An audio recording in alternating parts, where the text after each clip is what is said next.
over there for 6 months before the war started, and we really effectively used that time to know as much as we can about the Iraqi Air Force, their French and Soviet equipment. We can probably tell you just about as much as they can tell you about it. We were very, very well prepared for the battles that took place.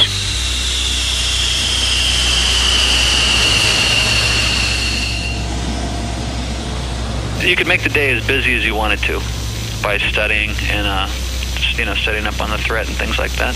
Being isolated like that and talking shop all the time really makes you focus on your job at hand. The more time you have to plan, the better. And you can set up your game plan better and have a lot more time to refine it. And that's exactly what we did.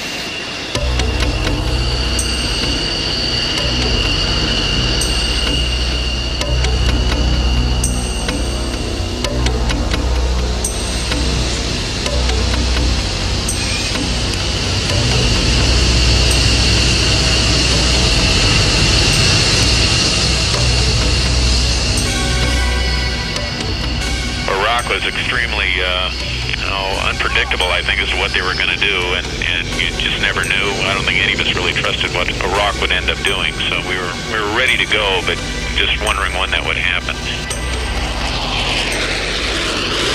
Everybody knew the 15th of January was the deadline date. By kicking the war off, we knew that finally there was a light at the end of the tunnel, that once the war was over, people would be able to go home.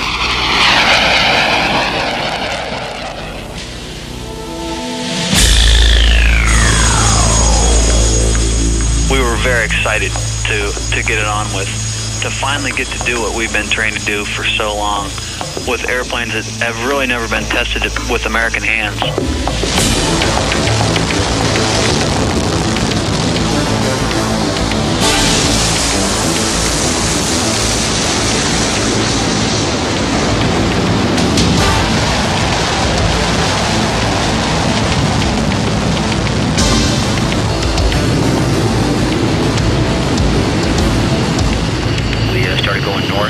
Iraq still had all their electricity, so all the cities were lit up with lights.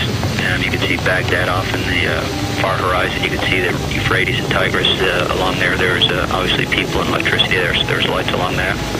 That was lit up. All the little towns were lit up, and as we started approaching them, you could see like little Christmas tree lights just sprinkling all over. Just everything was just sparkling at us.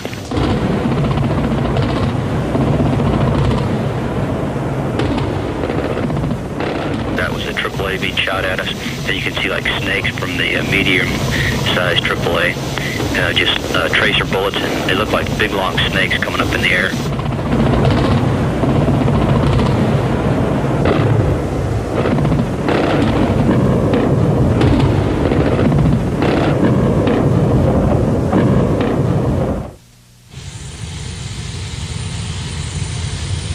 My wife and I had a little girl 13 days after the war started, taxiing out, and time to think about, reflect a little bit, after the first couple of weeks of the war. Yeah, I thought about my little girl, wanted to make sure I got home to see her and make sure she had a daddy to see once I got home.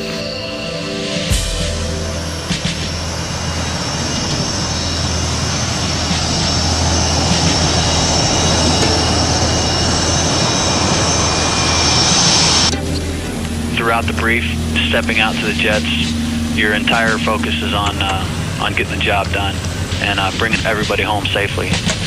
You're so focused on doing the job and being in position and watching your radar. You think you're going to act one way, and then you hope you act one way, and once you get up in the air, you may act a little different.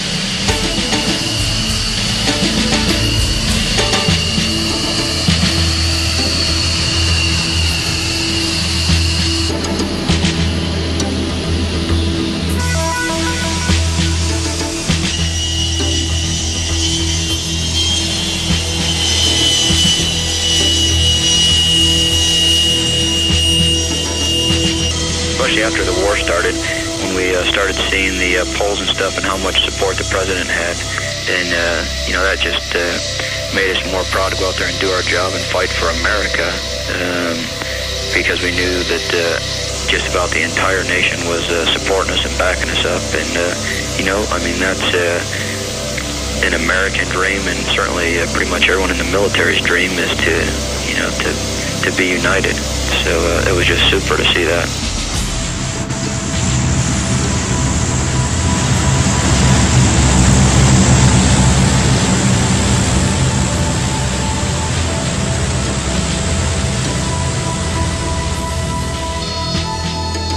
Every day, there's an order that comes down. It covers every mission, every time over target, every call sign, if tankers are involved, every refueling track. It's a team effort it's unbelievable in scope, and everyone has a small part to play, and taken together, these individual missions come together to form what guys will call a package.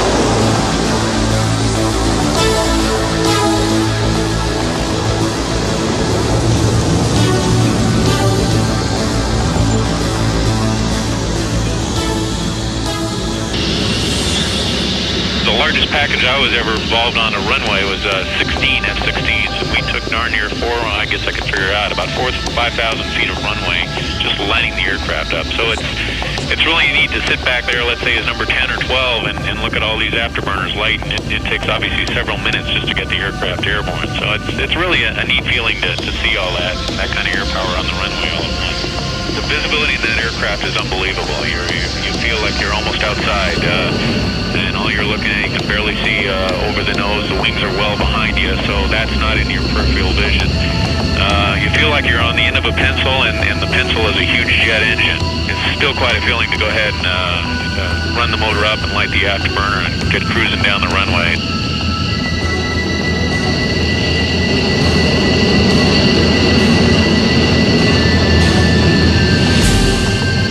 All 5 stages of afterburner lighting is always a kick in the pants, and it's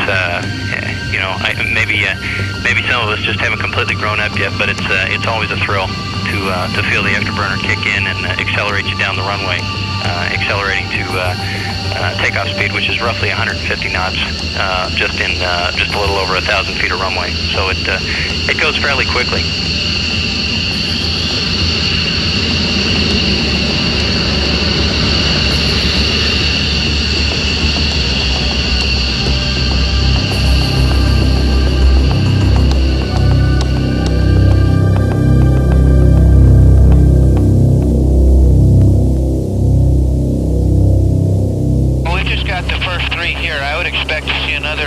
They're coming up on the right, sir.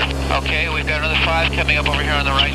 You 2 go to the lead tanker, you 2 go to the number 2 tanker, and they'll brief a port or starboard hose.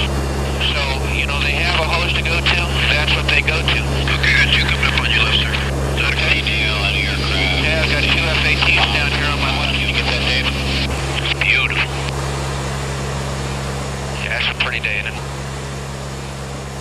We were refueling sometimes 6 tankers and 30 fighters in a very small piece of airspace, trying to get everybody across the border, and it was a phenomenal effort to get the airplanes fueled, that many airplanes fueled in such a short period of time, and get them off. Hey, Benny, give me a quick rep on that tank. We're talking in from this guy. The refueling itself goes real fast. The fighter-type aircraft take about 4,500 pounds of fuel a minute, and your AWACS and larger aircraft can take up to close to 6,000 pounds of fuel per minute, so the refueling itself usually goes pretty fast. It got to be second nature. That was time to relax, was getting on the tanker. And most of the time, they found good weather. It was pretty easy. Just get your gas and go. It's the fastest drive-through you can find. Positive contact. Ponca, Oscar 2375, good day. He understands contact, Ponca. Flight 43 will be in railroad plus 56. Base plus 56.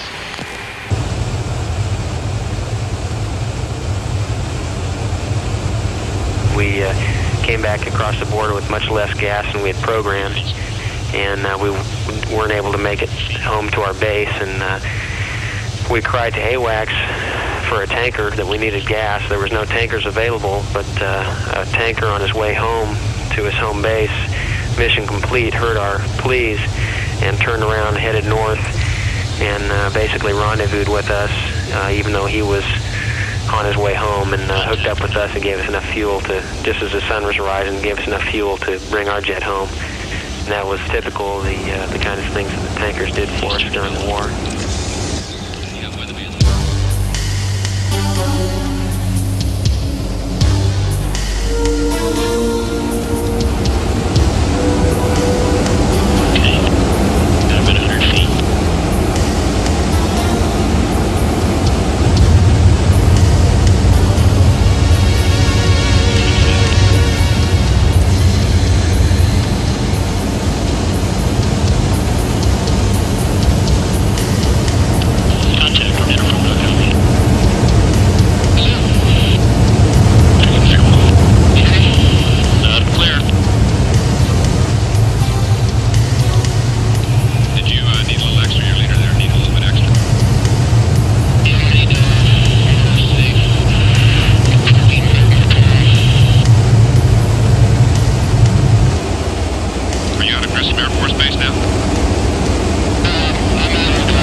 Now my heart's beating pretty fast, and I'm not thinking about anything but doing the job that I've been trying to do right then at that moment, and that is basically working my radar the best I can. I'm worried about them having anyone airborne to shoot down or interfere with all the strikers.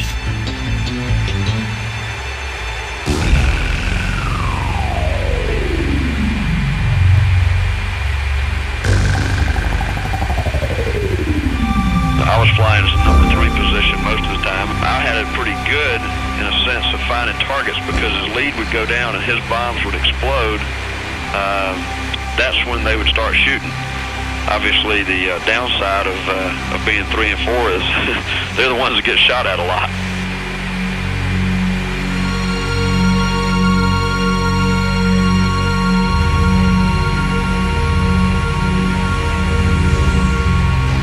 The ease in which the air war was presented to the people, you know, it looked like a pushover, but to those that faced it in the early days, it was not a pushover. And the fact that it became very easy was because of some hard-fought battles in the early weeks.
thing, and especially day 2 when they've shot like crazy at you, and you know what to expect then, and they know what to expect then, and you're hoping they don't pick up on the tactics on all the airplanes that we're flying. Flew 3 sorties the very first day of the war, and you come back and you think, okay, well, I can do this. But as it dragged on, after about 30 days of doing sorties every other day or every day in some respects, then you start to crawl out of the airplane going, I sure hope that's the last one.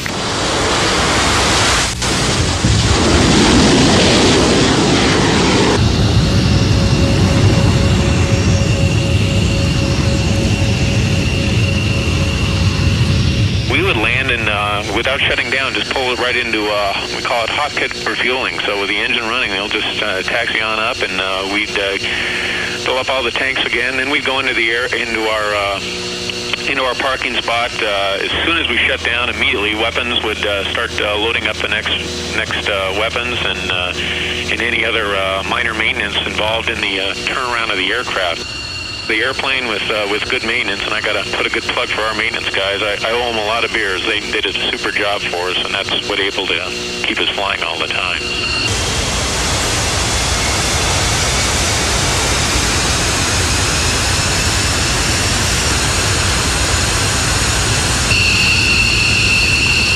You'd come back from a mission and they'd put you immediately onto alert so you could get scrambled again for another one. I would say normally you were probably doing something within 6 hours from the last time you landed.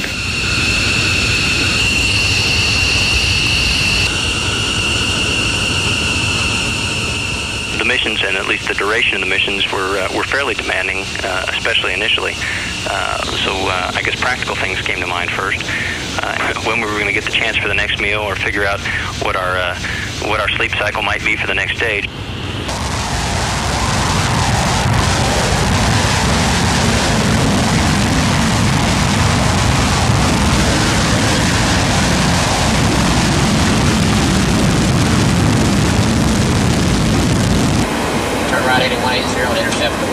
We had much more freedom of the skies over there than we would normally have at home, whereas at home you would almost always be under radar monitoring or radar control.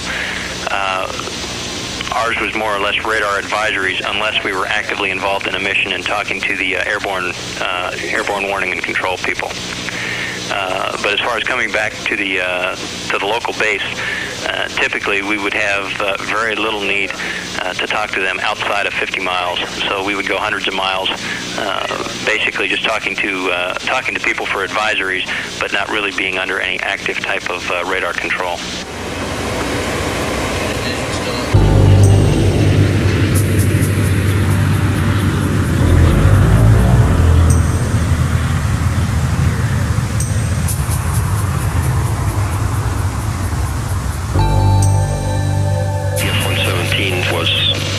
The first aircraft to go in and actually drop ordnance.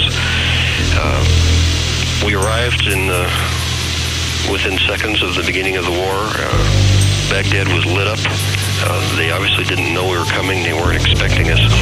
And the first series of bombs that we dropped to take out their communications network came as almost a total surprise.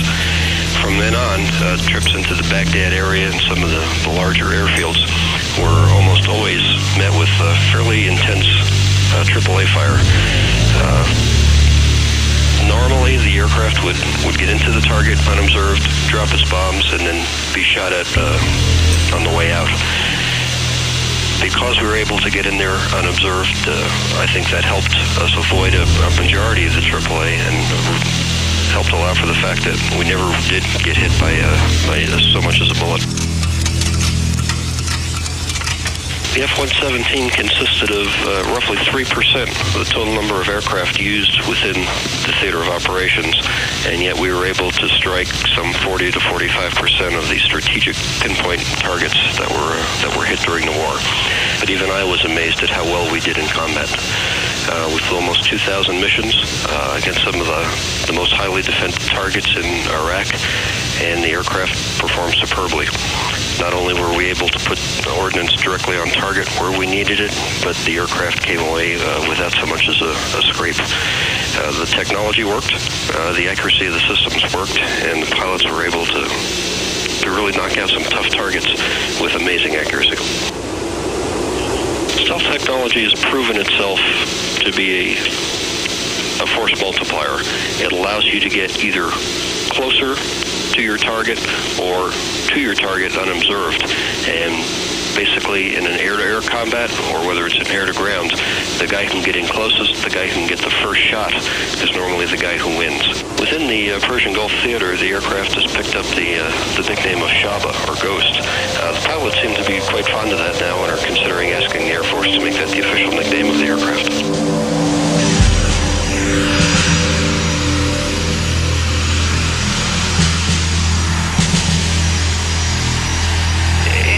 Of air-to-ground airplane is not the Glory airplane. It was built to take a lot of hits, and it looks like it's already been taking a lot of hits before it leaves the production line. Basically, the A-10 can stick around and talk to different people on the ground. It can talk to other airborne assets and then figure out what the target is. So it's a methodical type approach to things. It's a VFR type airplane, visual flight rules, no clouds, very good weather usually. And we had a lot of bad weather over there.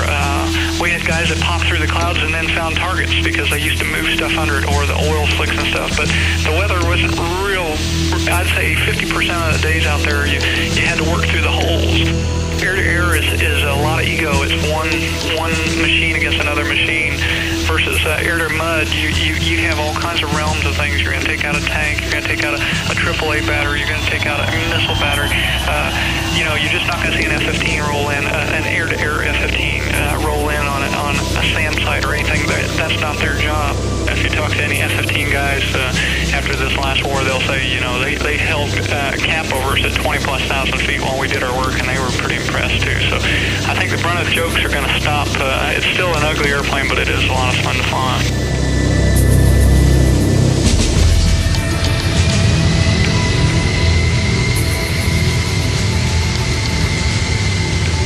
It went well, and we all had the feeling like, boy, we just couldn't believe we could be that overpowering, or that they were planning some kind of surprise attack, that they were going to move their forces.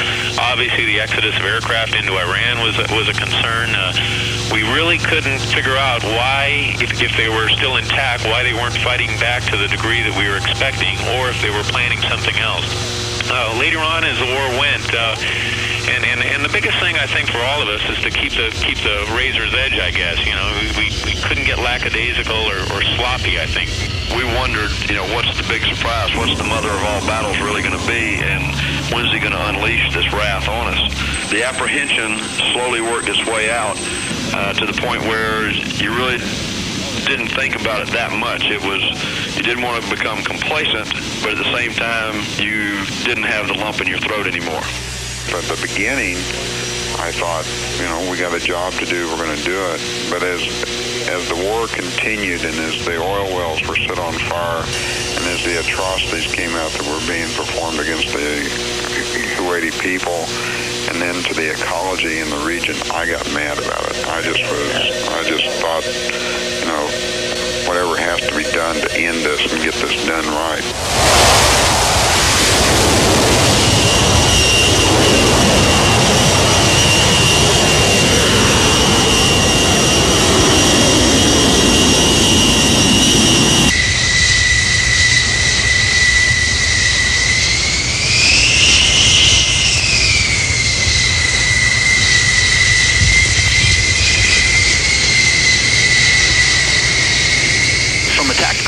Standpoint on the Iraqis side, they did the smart thing by keeping them on the ground. We got a lot of them on the ground, but they would have lost a lot more if they kept them flying. What you see on the TV is the end game. Basically, once you found the target, keeping the crosshairs on it is pretty darn easy. And the hard part is getting to that point and fighting your way into the target, defeating the defenses, the AAA, the missiles, and then acquiring your target, just being able to find your specific building in a complex. And the rules we played with there were very, very strict. If you couldn't find your target, you didn't drop.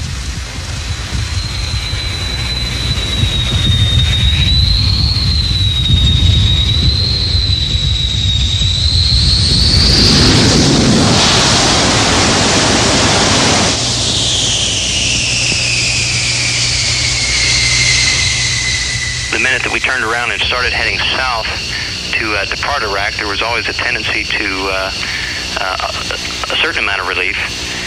But I think the conscious thing that we really forced ourselves to do was make sure that we didn't let down. Once we had crossed the border back into Saudi airspace and we knew there was no ground threats that would be active against us, then there was a little more time for reflection.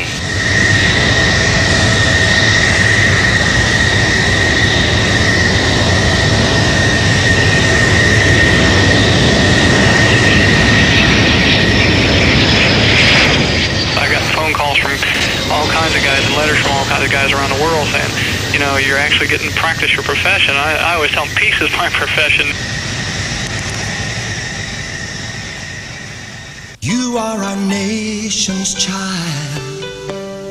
You are a mother's prayer. You are a gentle touch.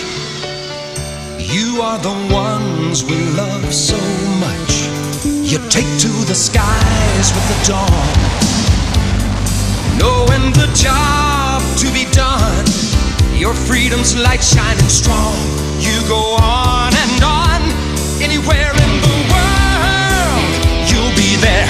You are the spirit of America. No matter where you go, you are the young and bold, our nation's own. Welcome home. You are the spirit, the heart and the soul. You are the spirit of America.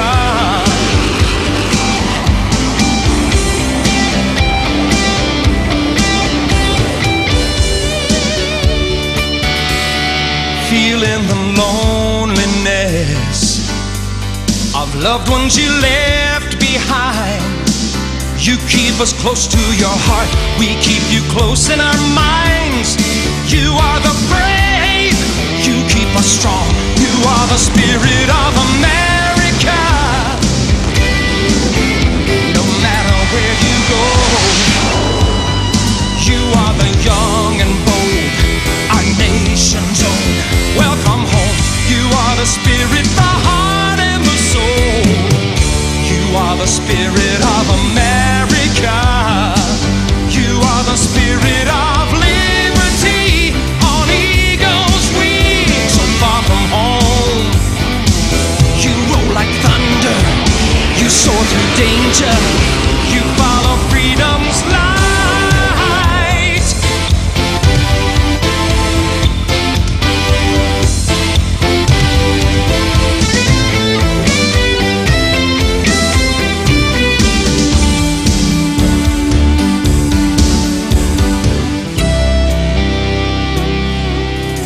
You are our nation's child.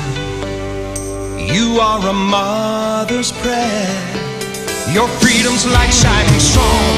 You go on and on, anywhere in the world, you'll be there. You are the spirit of America. No matter where you go,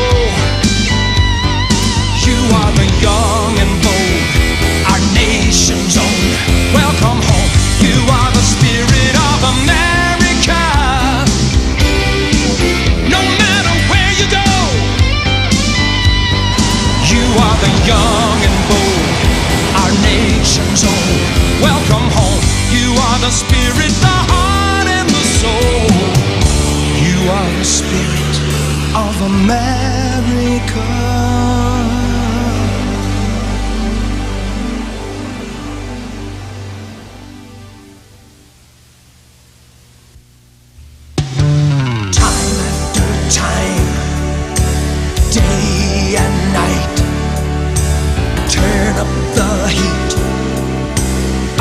For the fight, off to a great unknown.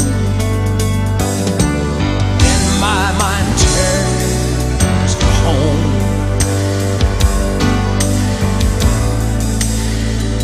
I think about you.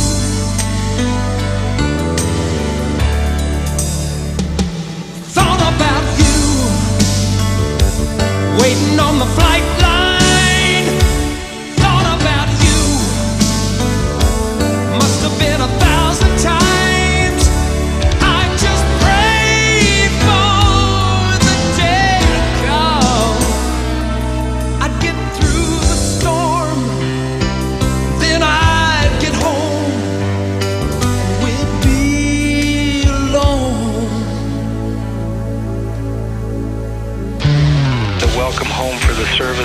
thank you for a job well done. We're behind you. We're proud of you. I mean, it's just so evident all over the place. And we experienced that as we flew through Spain, as we flew through Newfoundland, and all across the United States.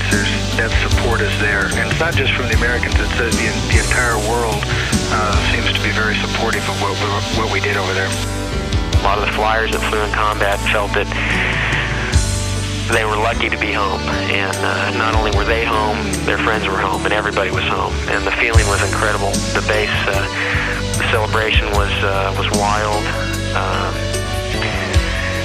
personal for everybody. I think the public celebrations that you see on TV and the crowds, I think, were probably forgotten by the guys that came home, who focused instead on the more personal celebrations and the family that they left behind, and they kind of, at least I did, block out everything else. But the feeling was incredible to come home from something that we all believed wouldn't be this successful. I came over to 141. I happened to be sitting by one of the few windows and looked out and saw trees and the beach line up in New England coming down the coast there, and I just really appreciated that. You know, seeing trees and knowing we were over American soil just makes you feel better. Once you realize you're going home and you take off and you're thinking most of the flight what it's going to be like getting off the airplane, we had heard over and over again the tremendous amount of support that was back in America, and I think we all realize that, but I'll tell you, until you get off the airplane and set foot on America and see flags and ribbons and people smiling and waving and hugging you and shaking your hands, I don't think it really hits you till then, and it's really emotional. It's a very patriotic feeling. It's like you've got 250 million friends